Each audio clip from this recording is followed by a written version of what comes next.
Ever wonder why so many historical portraits of European royalty look a little similar? It wasn't just artistic style. For centuries, the most powerful families on the continent believed their blood was literally blue, a substance set apart from common folk. They thought this bloodline carried divine right, a God-given authority to rule. To them, it wasn't just about power. It was about preserving a sacred identity, a lineage they believed was blessed and superior.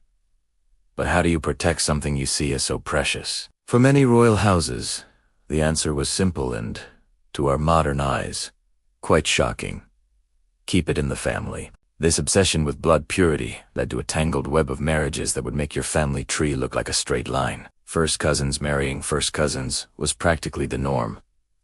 But it went even further. Uncles marrying their nieces, aunts marrying their nephews. These unions were not just accepted, they were strategic. Think of it like a high-stakes board game where every marriage is a move to consolidate power. Royal women, in particular, were often treated as political pawns. Their marriages weren't about love or personal choice. They were about sealing alliances, merging kingdoms, and most importantly, keeping vast fortunes and territories from slipping into the hands of rival families. The goal was to create a closed loop of power and wealth. One of the most infamous examples of this practice is the Habsburg Dynasty. They ruled over a massive European empire for centuries, and their motto could have been "Keep the crown in the family."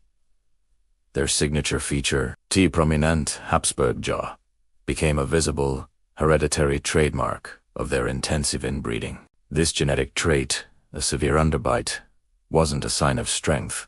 It was a red flag. King Charles II of Spain, the last of the Spanish Habsburgs, was a tragic culmination of this legacy. His family tree was so intertwined that his parents were actually uncle and niece. He suffered from numerous physical and mental disabilities, struggled to speak and eat, and ultimately died without an heir, plunging Spain into a massive war for succession. His life was a stark and painful illustration of the biological consequences of prioritizing blood purity over genetic diversity. But the Habsburgs weren't alone. The Ptolemaic dynasty of ancient Egypt, including the famous Cleopatra, also practiced sibling marriage for generations to maintain their divine lineage. The British royal family, too, has a history of first cousin marriages, like Queen Victoria and Prince Albert. While this was common among European nobility, the tide began to turn as scientific understanding grew. People started connecting the dots between these close-knit marriages and the high rates of infant mortality, genetic disorders like hemophilia, the royal disease,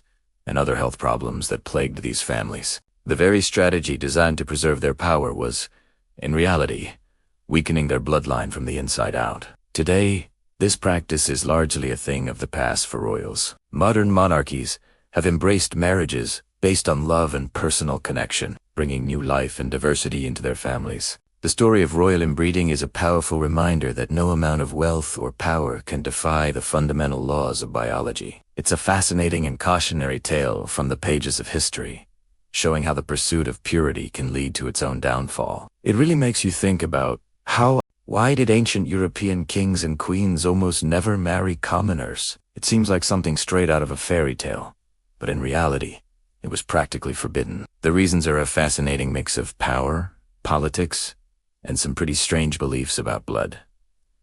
First, let's talk about power. A kingdom was like a massive family business, and the king was the CEO. Every decision, especially marriage, was a strategic move on a giant chessboard. When a princess got married, she often came with a dowry, which could include vast lands, titles, or even armies. Marrying her to a powerful prince from another kingdom could forge a crucial alliance, creating a powerful bloc that could defend against enemies or expand their influence.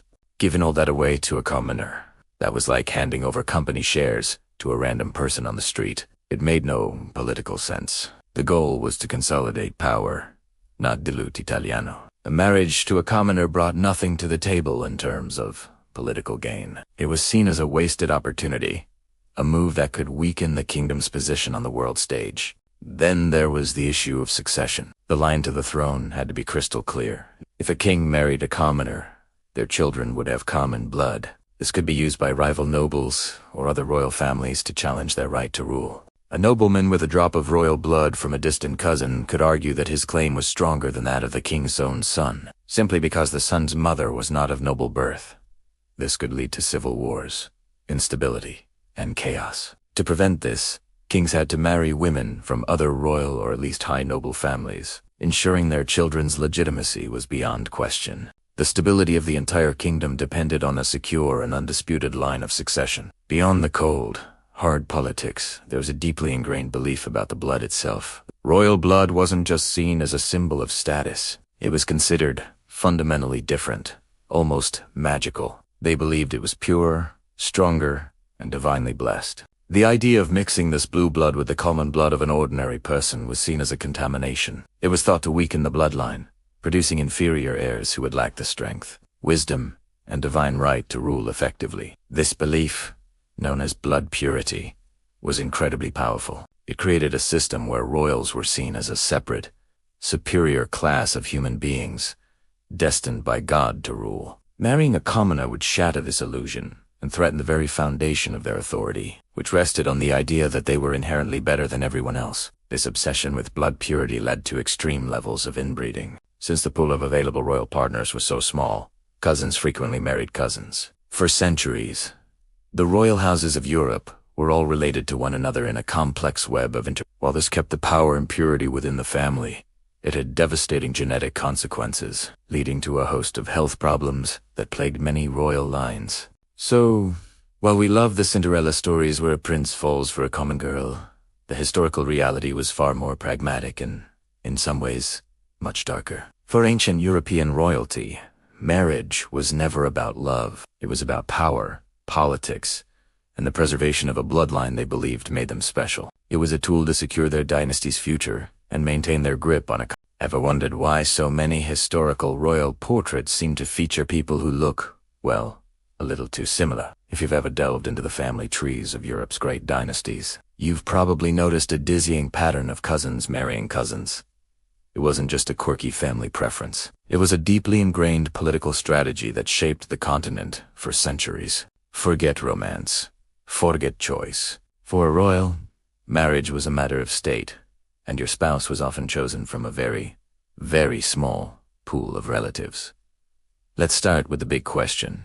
Why? Why was cousin marriage so prevalent among the royals? The primary reason was power. Royal families saw their kingdoms not as nations, but as personal property. Marrying within the family was the ultimate way to consolidate land, wealth, and titles. Think of it like a high-stakes board game. If a princess from Spain married a prince from Austria, their lands and claims could eventually merge, creating a massive superpower. By keeping marriages inside the family, they prevented valuable territories or claims to the throne from passing into the hands of rival dynasties. It was a closed loop, designed to keep power concentrated in the hands of the few. Another key factor was religion and status. Royalty believed they were set apart from commoners, appointed by divine right, who was worthy of marrying a prince or a princess. Only someone of equal or near equal royal blood. As the pool of eligible Catholic or Protestant royals dwindled, the choices became increasingly limited. It was far easier and safer to arrange a match with a familiar cousin from a neighboring court than to risk an alliance with a family of lesser rank or a different faith. These marriages reinforced the idea of a separate, elite class, literally bound by blood. Now, let's talk about the human side of this. For the young royals involved, especially the princesses, there was no choice. Their lives were mapped out from birth. Political advisors and ambitious parents would pore over family trees, plotting matches like military campaigns.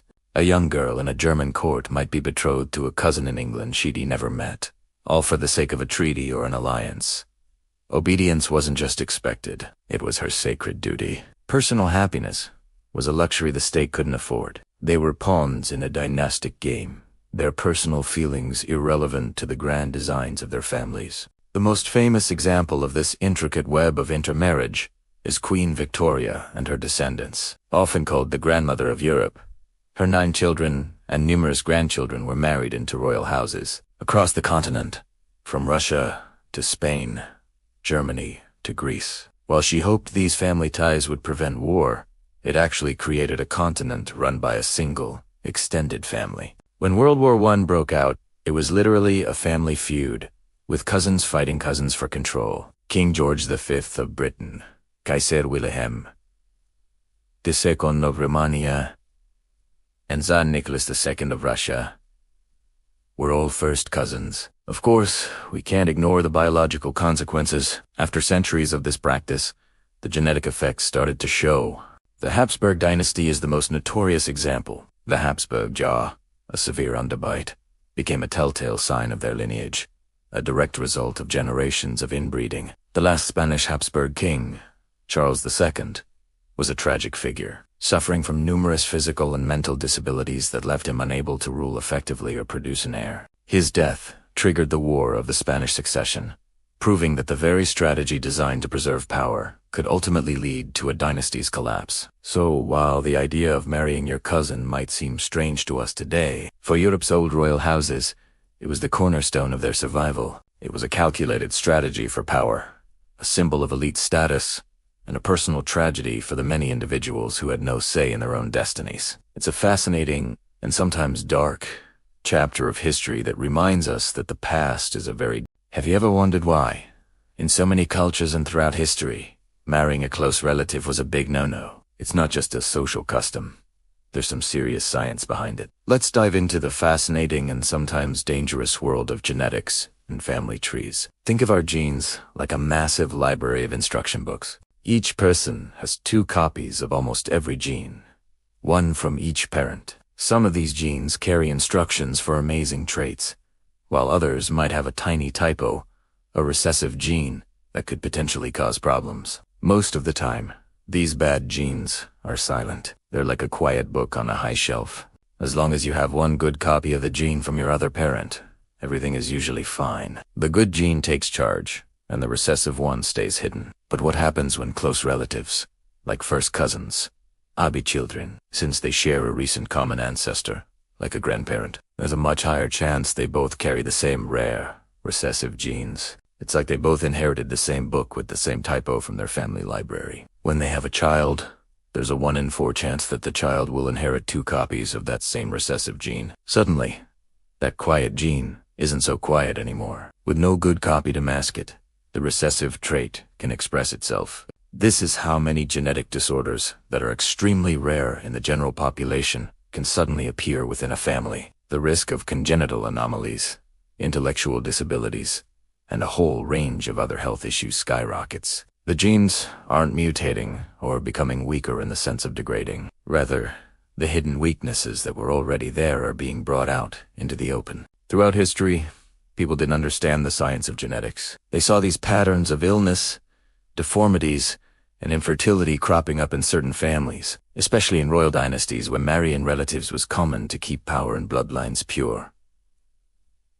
Without the knowledge of DNA, they often attributed these tragedies to a curse, bad luck, or the will of the gods. They might have observed that something was wrong, but they blamed fate instead of the family tree. For example, the Habsburg dynasty in Europe is a famous case study. Generations of intermarriage led to a collection of health problems, most notably the Habsburg jaw, a severe underbite that made it difficult to speak and eat. The last Spanish Habsburg king, Charles II, was so afflicted by genetic disorders that he was unable to produce an heir, leading to the end of the dynasty. It wasn't a divine punishment. It was a predictable outcome of concentrating harmful recessive genes. Even today, while our understanding is much better, the biological risks remain the same. Genetic counseling is now a vital resource for couples who might be carriers of hereditary diseases, especially those from communities where marriage between relatives is more common. It allows them to understand the specific risks and make informed decisions.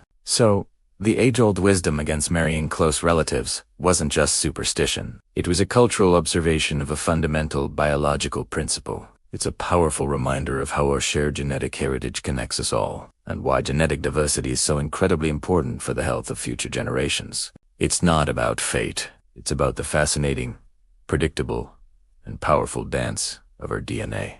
Have you ever wondered why fairy tales always end with a prince and princess living happily ever after, but never show their children? Well, in the real world of European royalty, the story of their children was often far from a fairy tale. It was a nightmare of genetic disorders, all because royal families insisted on marrying their own relatives. For centuries, the monarchies of Europe were obsessed with keeping their bloodlines pure. They believed that marrying within the family, like cousins to cousins, was the only way to maintain their power, wealth, and royal status. This practice, known as inbreeding, turned the European royal family tree into a tangled, overlapping web. They thought they were preserving their divine right to rule, but what they were actually doing was creating a genetic time bomb. Let's look at the Habsburgs, one of Europe's most powerful dynasties. Their family motto could have been "Keep it in the family." For over 200 years, they intermarried so frequently that the family became a case study in genetic decline. The most infamous example is King Charles II of Spain. His parents were uncle and niece. His grandparents and great-grandparents were also closely related. The result? Poor Charles was a collection of genetic problems. He had a severely misshapen jaw, known as the Habsburg jaw, which was so pronounced he could barely chew his food or speak clearly. He suffered from numerous physical and intellectual disabilities and was unable to produce an heir, which led to the end of the Spanish Habsburg line and a major European war. But the Habsburgs weren't alone. The curse of inbreeding spread throughout the royal courts of Europe, including the famous Queen Victoria of England. Victoria was known as the grandmother of Europe because her children married into royal families all across the continent. However, she was also a carrier of hemophilia, a rare genetic disorder that prevents blood from clotting properly. Because of the royal tradition of intermarriage, this royal disease was passed down through her descendants. Her great-grandson, Tsarevich Alexei of Russia, the heir to the Russian throne, was a prime example. His life was a constant struggle with pain and the fear of bleeding to death from a simple scratch or fall. His mother, Empress Alexandra, was so desperate to find a cure that she fell under the influence of the mystic Rasputin, a decision that contributed to the downfall of the entire Russian monarchy. A single genetic mutation, amplified by generations of inbreeding, helped to change the course of history. Even in modern times, the echoes of this practice can be seen. While royal families today are much more aware of genetics and tend to marry outside their close relatives, the historical consequences serve as a stark warning. The story of royal inbreeding is a powerful lesson. It shows that ignoring the laws of nature, even for the sake of power and tradition, comes with a heavy price. The pursuit of pure blood led not to strength, but to sickness, suffering, and the eventual collapse of entire dynasties. It.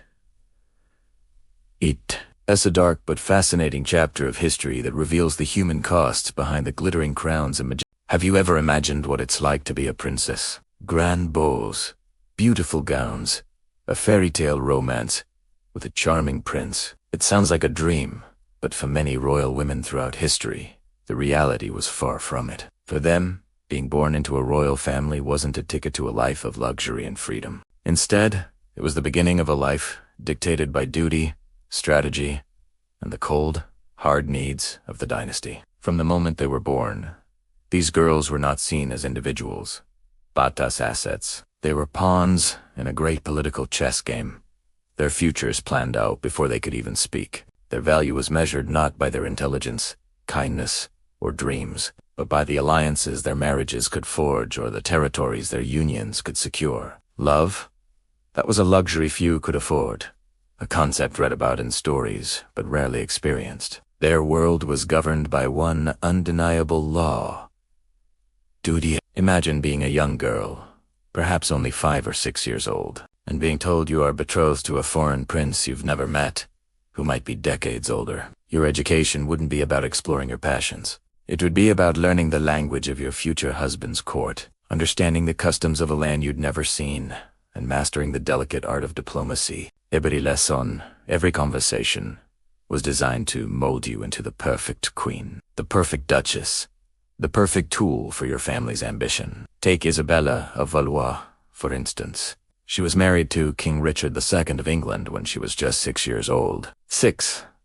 While other children were playing with dolls, she was being shipped to a foreign country to become its queen. Her childhood was sacrificed for a peace treaty between England and France. Or think of Marie Antoinette, an Austrian archduchess sent to France at 14 to marry the future Louis XVI, sealing an alliance between the two rival powers. Her entire life was a performance, scrutinized by the court and the public, her personal happiness secondary to her political role. These women were often isolated, surrounded by courtiers who were more like spies, reporting their every word and action back to various factions. Friendships were risky, and trusting someone was a gamble. Their letters home were often censored, their movements restricted. They were expected to produce heirs, preferably male, to continue the bloodline. Their bodies were not their own. They belonged to the state.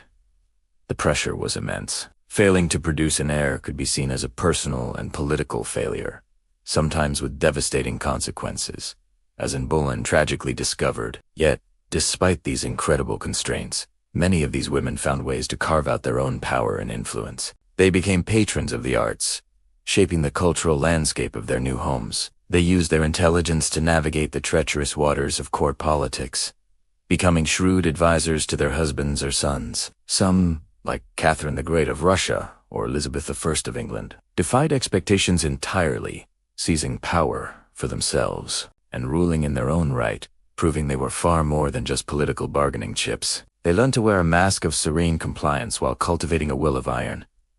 They understood the game they were forced to play, and in many cases, learned to play it better than the men around them. Their stories are not just tales of glittering crowns and opulent palaces. They are stories of resilience, of survival, of a quiet strength that often went unnoticed. They remind us that behind every great dynasty, there are the stories of the women whose sacrifices, strategic minds, and sheer endurance helped build and maintain it. So the next time you hear a story about a princess, remember the reality behind the fairy tale. Remember the young girls raised to know their future was already chosen, that they were tools of the dynasty, and that for them, love was a luxury, but duty was the law. Their lives were a constant balancing act, a testament to the human spirit's ability to find agency even in the most gilded of cages. Thanks for watching, and if you enjoyed this journey into the past, don't forget to like, share, and subscribe for more.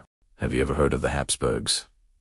They were one of the most powerful royal families in European history, ruling over vast territories for centuries. But behind their glittering crowns and grand palaces, they harbored a dark secret, a practice that would ultimately lead to their downfall.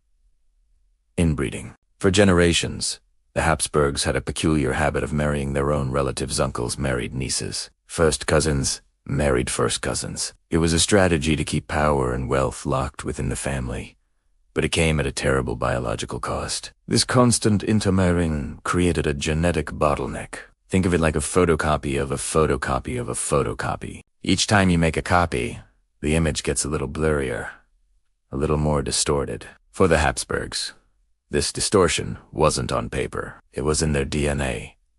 Harmful recessive genes, which are usually rare, became alarmingly common. The most famous and visible result was the Habsburg jaw. This was a severe case of mandibular prognathism, where the lower jaw juts out so far that the person can't even close their mouth properly. Their lower lip would droop, and they often had a prominent, fleshy nose.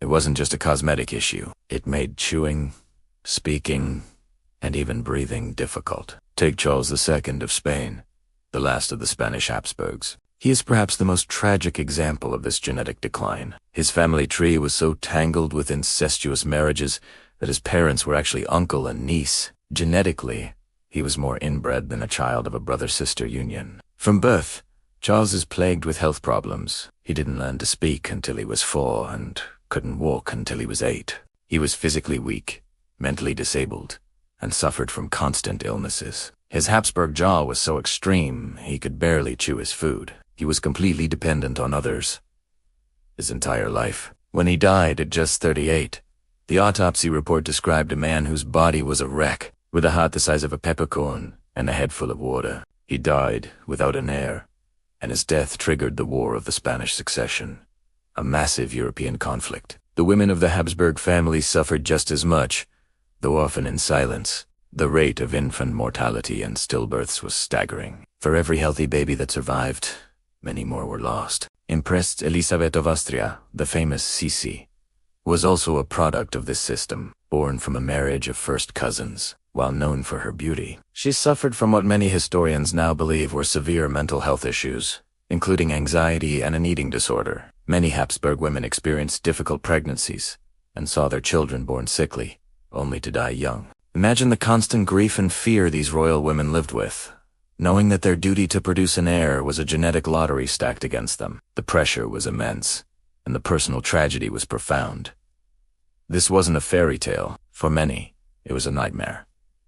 So, why did they do it? It all came down to power. By marrying within the family, the Habsburgs ensured that their vast lands and titles in Spain, Austria, and the Holy Roman Empire wouldn't be lost to rival dynasties.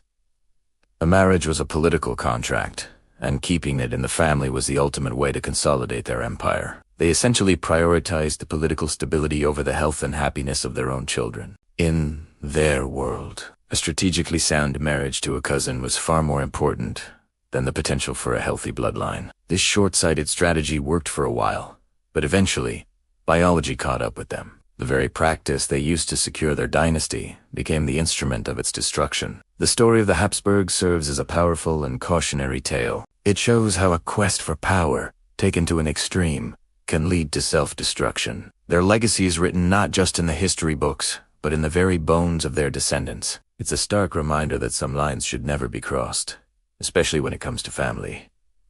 Thank you for watching. If you found this story fascinating, don't forget to like this video and subscribe to our channel for more deep dives into the hidden corners of history. See you next time.